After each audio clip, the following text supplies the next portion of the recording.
Hey everybody, welcome back to my channel. In today's video, I wanted to share my recipe for this coconut custard bread. Now this bread is beautiful to look at, but it is also really delicious. It is super moist on the inside, packed full of coconut flavor, and it is just beautiful on the eyes. If you want to make this for brunch, breakfast, for a snack, or even as a dessert to have with a cup of coffee or tea, it is the perfect thing and it will impress your guests. So if you want to see how I put this together, please keep on watching. So we're going to first start off by making the bread dough that's going to encase that coconut filling. So in a bowl here, I have some warm milk. I'm using evaporated milk today, but if you don't have evaporated, you could go ahead and use whole milk. And if you wanted to do a non-dairy option, you could go ahead and use some almond milk. Just make sure it's warm. Into your warmed milk, you're going to go in with your dry active yeast. Remember, you don't want the milk too hot and you do not want it too cold, or else it will kill the yeast and it will not proof properly. Now at this point, I'm going in with about 2 tablespoons of my entire portion of sugar that I'm using in the recipe. You need to put a little bit of sugar inside of the yeast mixture, so this way the yeast can bloom and it can feed off of that sugar and puff up really well. So I'm giving all of these ingredients a quick mix. I'm going to cover it and I'm going to set it aside for about 10 minutes until it gets very frothy on the top. Now while we're waiting for the yeast mixture to get nice and frothy, we're going to start on the bread dough with the dry ingredients. So in my stand mixer here, I have some all-purpose flour. I have some milk powder that I went in with, as well as a little pinch of salt. As usual, all of my ingredients and measurements will be down in the description box below.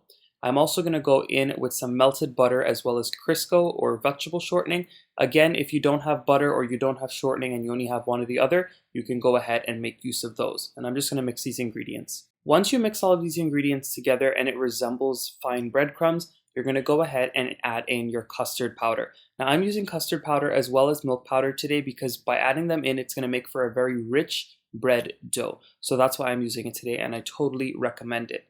Now on top of that, I am going to also go in with the rest of my sugar. Remember, we used about 2 tablespoons of this entire batch of sugar to put with the yeast, but the rest I'm adding in now.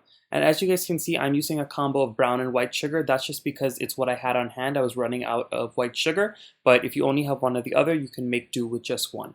Now, by the time you're done measuring out all of these dry ingredients and mixing it with the butter as well as the sugar and stuff, your yeast mixture should be properly proofed by then. It should only take about 10 to 15 minutes. If it takes a little longer or longer than about 20 minutes, your yeast might have died or it might not be fresh enough. So as you guys can see, it's nice and puffy. This is perfect how I want it. And I'm going to go ahead and add it into my dry ingredients. We're basically going to go ahead and mix this up. And then on top of that, we can continually add water to go ahead and achieve a soft dough. But you're going to have to go ahead and gauge it. And directly on top of that yeast mixture that I just added in, I am also going in with some vanilla extract. If you have mixed essence or any other type of extract or essences, you can go ahead and use those. So at this point, I'm going to put my mixer on and I'm going to allow all of these ingredients to mix up really well. So as I mentioned before, you're going to go ahead and mix in that yeast mixture that you had with the milk, and you're going to see that that is not enough liquids to mix in with the flour. You're going to need more liquid. So I'm just streaming in a little bit of warm water at a time until I achieve a really nice soft and sticky dough. As usual, all of my ingredients and measurements will be down below. I'll measure out the exact amount of milk that I use, but the amount of water that you use after that has to be gauged because the flour will take different amounts of water. So after I added in enough water, I went ahead and left this on a medium to low speed and I allowed it to knead for about 8 to 10 minutes. Now you really want to let this knead well so you develop those glutens and you can get a really soft and tender bread when it is done cooking. So as you guys can see, it is nice and smooth for the most part. I'm going to go ahead and take it off of the paddle attachment and I'm going to go ahead and bring it into one singular ball, cover this bowl with plastic wrap, and I'm going to let it raise or let it sit for about an hour. Now sometimes people say that their bread takes longer than an hour to double in size. By all means, however long it takes, just go ahead and wait, but it should only take about an hour. Now once you cover your dough with some plastic wrap and you set it aside in a warm place to begin the proofing or rising process, it is time to go ahead and work on that filling just so we could have it done and ready and set this to the side as well. So in my bowl, I have some freshly grated coconut. If you don't have the freshly grated stuff, you can use the already packaged grated coconut. However, just know that it will be a little bit drier in texture. So I'm going in with some ground nutmeg. I'm using freshly ground nutmeg as well as a little bit of unsalted butter. If you are using the dried coconut in this, you might want to double the amount of butter that I'm using here in the filling. And on top of that softened butter, I'm going in with some custard powder. Again, these are coconut and custard bread, so you're going to want to go ahead and add that in so you can get that really rich custard flavor. And once all of those ingredients are mixed up really, really well, you're going to go in with some sweetened condensed milk. Now this is the form of sugar that I'm using today. If you wanted to use regular sugar, you can go ahead and do so, but you're going to have to go ahead and gauge it because I only know how to make it with the condensed milk. By all means, if you want to use the sugar, you can, but I like the condensed milk because it makes for a much richer coconut custard bread. I am also going to go in with a little bit of vanilla extract. Again, if you want to go ahead and mess around with any other types of extracts or essences, feel free to experiment a little bit too. So I'm just going to mix all of these ingredients really, really well, and I'm just going to set this aside because now it is ready for me to stuff into my bread when the bread is done rising. So it's been exactly 1 hour since I put my bread to rise. As you guys can see, it has raised really, really well. It has doubled in size and it is super, super fluffy. So I'm going to go ahead and put it out onto my surface, and I'm going to flour the surface as well as the ball of dough really, really well. And basically, I'm going to roll it out as thin as possible. Now I'm doing it to about 1/4 of an inch thick because I want there to be a lot of layers. The more layers that you have when you go ahead and roll up this coconut custard bread, the more amount of coconut and custard you'll have running through, and it'll make for an even moister bread. But you guys will see as I'm rolling it together what I'm talking about. As you're rolling this dough out, make sure to keep your surface well floured, just so this way it does not stick. Because if it starts to stick and then you put your filling into it and you try to roll it up, it'll become one big mess, and trust me, you want to avoid that. So you want to aim to get your dough into like a square or a rectangular shape, so this way it's easier to roll up. And once you get it into your desired thickness as well as into that squared or rectangular shape, you're going to go in with all of your coconut filling. Now trust me, this doesn't look like a lot of filling for the amount of bread, but believe you and me, this is more than enough because it will actually get very juicy and moist in the oven, being that the oils from the coconut will be releasing as well as that condensed milk is in there. So you're going to go ahead and spread this out very close to the edges, leaving a small border of dough and until it's all even. Once you've evenly spread out this dough, you're going to go ahead and start to roll it up really, really tight. You want to roll it up really tight so this way it doesn't fall apart while you're cutting it and then reshaping it. And so this way you get more layers and more coconut and custard running throughout. And once you roll it into a really tight log, you're going to go ahead and pinch together the edges really well. Again, the reason why you want to do that is just so this way none of that coconut and custard filling runs out as it is baking. And to get that really cool shape that I showed you guys at the beginning of the video, we're going to have to go ahead and cut this log directly in half. Now, this is a horizontal cut that I'm making so this way I can expose all of the layers in between. And you want to go ahead and use a sharp knife for this so this way it's just easier to cut.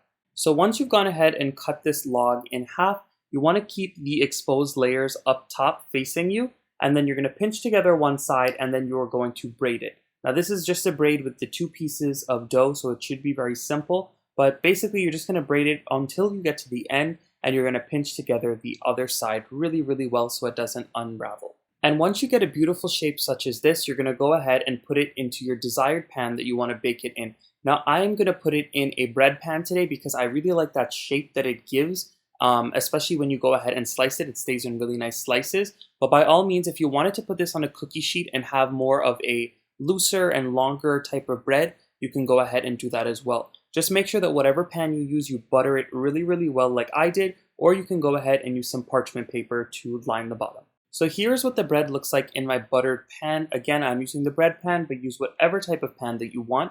Basically, I'm going to cover this with plastic wrap and I'm going to allow it to rise again for about 45 minutes to an hour or until it begins to double in size as well. So my loaf has been sitting for about another 45 minutes. As you guys can see, it has raised up really, really well again. You want to make sure you do this second rise so this way it can be very fluffy, because if you baked it right away, the end result can be pretty dense and too chewy. So what I'm going to go ahead and do now is pop this into my oven that I've preheated to 325 degrees, and I'm going to bake this for about 25 to 30 minutes or until it is golden brown on all sides. While the bread is baking, we're going to make a sugar syrup to rub all over the top when it comes out of the oven. This is going to help keep the bread nice and moist and not dry out. So in my pot, I have a little bit of water. I'm going in with some granulated sugar, and I'm going to mix these 2 ingredients up really, really well until the sugar is dissolved with the water. I'm keeping this on about a medium to medium high heat, and I'm going to allow it to continue bubbling away or simmering just until it starts to get a little bit thick. After about 6 to 10 minutes, depending on the power of your stove,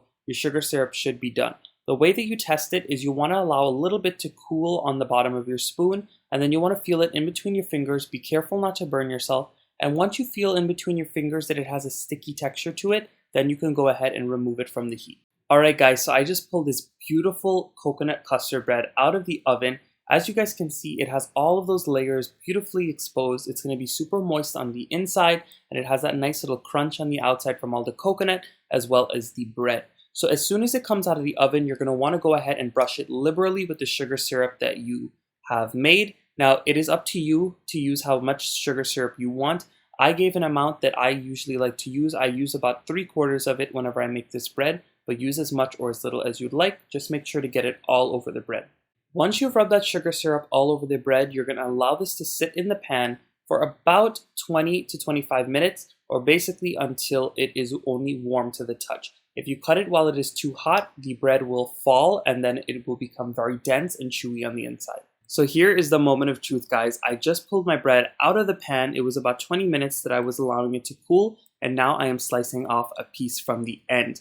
And I'm being very honest with you guys. This bread is not the fluffiest of breads. It's a little more dense just because we added in the custard powder, the milk powder, as well as that coconut and the custard filling. It makes it a little more dense and moist on the inside. But this bread is super, super amazing. It is almost like a dessert, and honestly, you could serve it for dessert because it is really rich and it is nice and sweet. As you guys can see, it has a beautiful crust running throughout the top as well as the sides. It's really nice and crispy and chewy on the edges. And then you get into the inside and it's just a very tender, moist bread on the inside. It has the perfect flavor, the perfect everything. So I encourage you guys to make this, especially if you're at home quarantining yourselves. Make sure you make this for your families, or if you're by yourself, I won't judge. You can make this loaf for yourself and eat it all too. It was that delicious. So I'm going to go ahead and grab my cup of tea. If you are a coffee person, grab your cup of coffee. Get in your kitchen, make this bread, and give it a try. You will love it. So if you guys enjoyed my recipe for this coconut custard bread, I hope you give this video a big thumbs up. Subscribe to my channel if you are not subscribed yet. And of course, leave all of your amazing comments down below. Let me know how you guys are doing. I hope you all are staying safe. And I'll see you guys again very soon and in my next video.